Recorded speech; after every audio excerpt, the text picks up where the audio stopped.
Pues ya llegamos a jueves, mis hermanos. Sean bienvenidos a este su Rincón del Diácono. Seguimos avanzando en esta sexta semana de Pascua y la liturgia nos dice que podemos hoy tomar las eucologías de San Pablo VI Papa durante la misa. Ahorita pues, obviamente nos centramos solamente en las lecturas. La primera lectura, continuamos del libro de los Hechos de los Apóstoles, capítulo 18, versículos del 1 al 8. Recordemos, fíjense cómo los Hechos de los Apóstoles, Pablo nos va narrando cómo van haciendo la iglesia nueva de Cristo, y nos va narrando los viajes apostólicos de Pablo, y nos va diciendo, por ejemplo, hoy empieza diciendo, en aquellos días Pablo salió de Atenas y se fue a Corinto. O sea, y veíamos que otros días nos menciona más ciudades, y nos dice con qué personas. Dice, allí encontró a un judío llamado Aquila y a su mujer Priscila. O sea, parecería un recuento solamente, una crónica de los viajes de Pablo.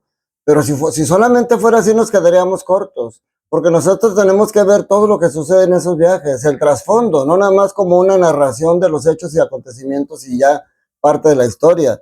Nosotros tenemos que ver el sentido teológico de esa situación, porque claro que es una descripción del viaje, de los lugares por donde va, pero durante ese viaje lo importante para nosotros es que la palabra, el evangelio y la gracia de Cristo va encarnándose en los lugares, en los hechos y personas concretas. O sea, nos va dejando algo bien concreto que realmente sucedió y que no es solamente una historia de un viaje, sino de los frutos que va dando a través de cómo se va encarnando la palabra y el evangelio en las diferentes partes donde van. Y sobre todo vemos que van huyendo. Aquí podemos ver lo que hemos dicho, cómo de las cosas malas Dios puede sacar buenas, de la persecución.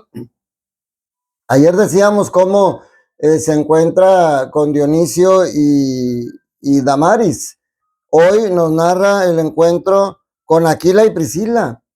Aquila y Priscila, que a diferencia de Dionisio y Damaris, no solamente se convierten, sino que se convierten al cristianismo, sino se convierten en parte importante. Dice en la carta a los romanos, dice Pablo, saluden a Priscila y a Aquila, colaboradores míos en el servicio de Cristo Jesús, que por salvar mi vida arriesgaron la suya. O sea, se fijan, ya estas dos personas se vuelven parte importante y salieron de esa, venían huyendo por el emperador Claudio había expulsado a todos los judíos de Roma y ellos venían huyendo y acá se encuentran con Pablo y hacen un gran equipo. En esa primera parte, Pablo trabaja porque casualmente dicen que esas llamadas diosidencias, este matrimonio se dedicaba a la fabricación de tiendas de campaña y era el mismo oficio de Pablo. Entonces Pablo se queda con ellos, los instruye y trabaja con ellos. Porque Pablo entre semana, recordemos que todavía estaba solo él, Silas y Timoteo todavía no llegaban. Entonces él entre semana trabajaba con Aquila y Priscila, pero el fin de semana se dedicaba a la predicación. Cuando llegan Timoteo y Silas, Pablo se dedica solamente a predicar. Fíjense, es importante ese sacrificio. Timoteo y Silas se dedican a trabajar para la manutención y Pablo se dedica ahora sí a predicar de lleno. Y entonces viene aquí el problema, porque ahora tiene más tiempo, va a más lugares, predica a más personas, pero muchos judíos de ese lugar empiezan a rechazar, a insultar y a contradecir a Pablo. Entonces, como respuesta a ese rechazo, Pablo se rasca las vestiduras y les recuerda, todo esto venía destinado a ustedes, pero como ustedes lo rechazan, ahora iré a predicar a los paganos. Entonces, esta es muy interesante, termina diciendo que la sangre de Cristo, la sangre de ustedes caiga sobre su propia cabeza, yo soy inocente. De ahora en adelante iré a hablar a los paganos. Y dice, salió allí y entró a la casa de Tito Justo, que adoraba a Dios y cuya casa estaba al lado de la sinagoga. Entonces dice, Crispo, el jefe de la sinagoga, creyó en el Señor junto con toda su familia. Asimismo, al oír a Pablo, muchos de los corintios creyeron y recibieron el bautismo. O sea, el aparente fracaso trae también signos ahí de éxito. Y fíjense, se me ocurre entre paréntesis, siempre el cuestionamiento de por qué los católicos bautizamos a los niños. Es que a los niños aquí en el Antiguo Testamento ni los mencionan poco, porque no, recordemos que las mujeres y los niños no eran parte importante para los judíos de aquella época.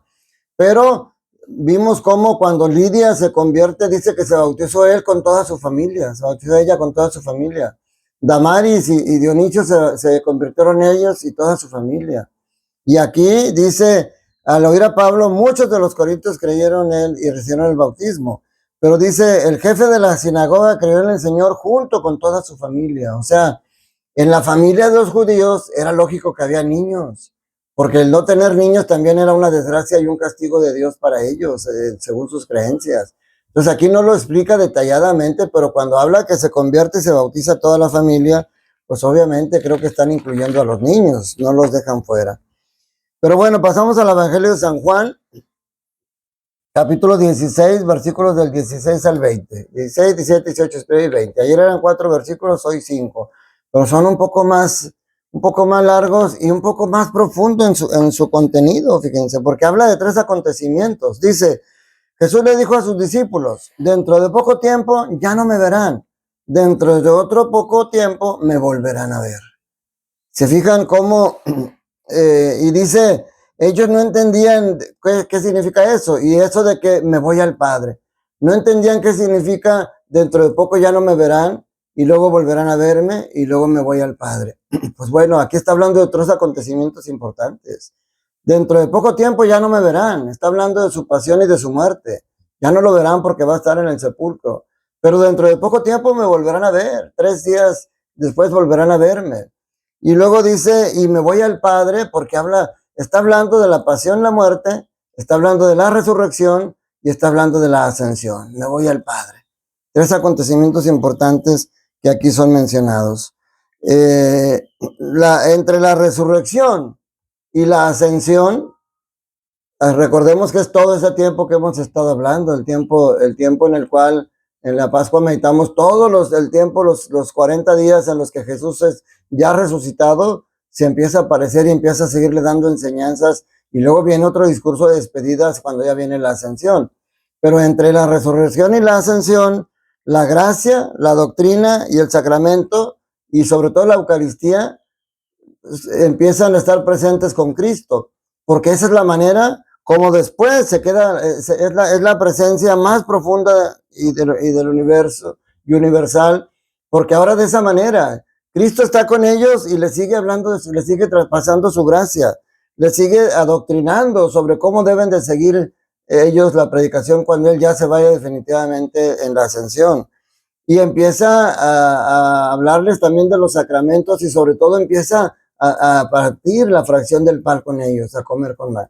Y ya después de la ascensión que se va, esas mismas maneras, esos signos sacramentales, esa misma manera, presencia de Cristo, está en la iglesia de hoy en este día, mis hermanos. Nosotros tenemos la gracia de nuestro Señor a través de los sacramentos, tenemos la doctrina que recibimos cada semana en la predicación y cuando leemos la misa, tenemos los sacramentos en los cuales podemos reconciliarnos con Dios, y sobre todo la Eucaristía, a través de la cual nos alimentamos de Cristo.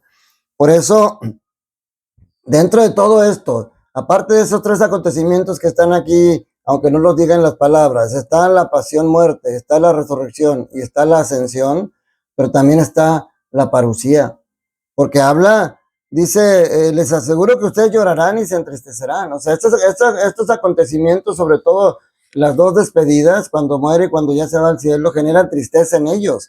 Dice, habla lágrima y tristeza. Habrá alegría, pero en el mundo. Dice, mientras el mundo se alegrará.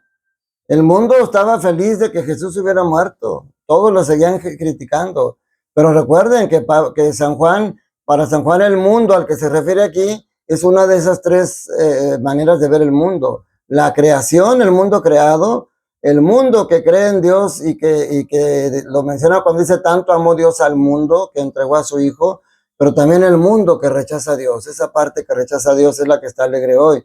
Pero dice, su tristeza se transformará en alegría. Y en otro pasaje dice, me voy, pero volveré y les traeré una alegría que nadie les podrá quitar. Está hablando de la parusía.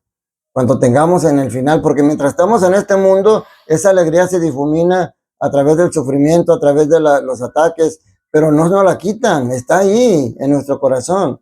Y luego vuelve a salir con mayor intensidad cuando contemplemos a Cristo cara a cara en el reino de los cielos. Entonces, qué hermoso. Por eso tenemos que aprender a ver, como decíamos en la primera lectura, a leer la escritura no como una narración de acontecimientos, no como una crónica, sino todo lo que viene del contexto de él. Porque se fijan cómo aquí, aunque no vienen esas 4 palabras, lo vemos como mensaje en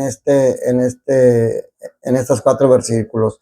La pasión y la muerte que el Señor tuvo por nosotros, por amor a nosotros, la resurrección, donde vence a la muerte para que nosotros y nuestros seres queridos que han muerto también estén venciendo a la muerte, la ascensión, en la que el Señor se va a prepararnos un lugar y a través de que esa misma, nosotros vamos a hacer asuntos, Él parte, esa ascensión porque Él parte solo. La Virgen María es la primera asunta del cielo, pero después todos vamos a hacer asuntos en la parucía, el día del tiempo final o en el momento que nos toque a nosotros partir al reino de los cielos. Gracias, hermanos, por su compañía. Les mando un abrazo y un saludo para toda su familia y que la bendición de Dios Todopoderoso, Padre, Hijo y Espíritu Santo, descienda sobre ustedes, sus familias, trabajos, escuelas y permanezca para siempre. Señor, ayúdame a recordar que hoy no pasará nada que tú y yo juntos no podamos superar. Te mando un fuerte abrazo.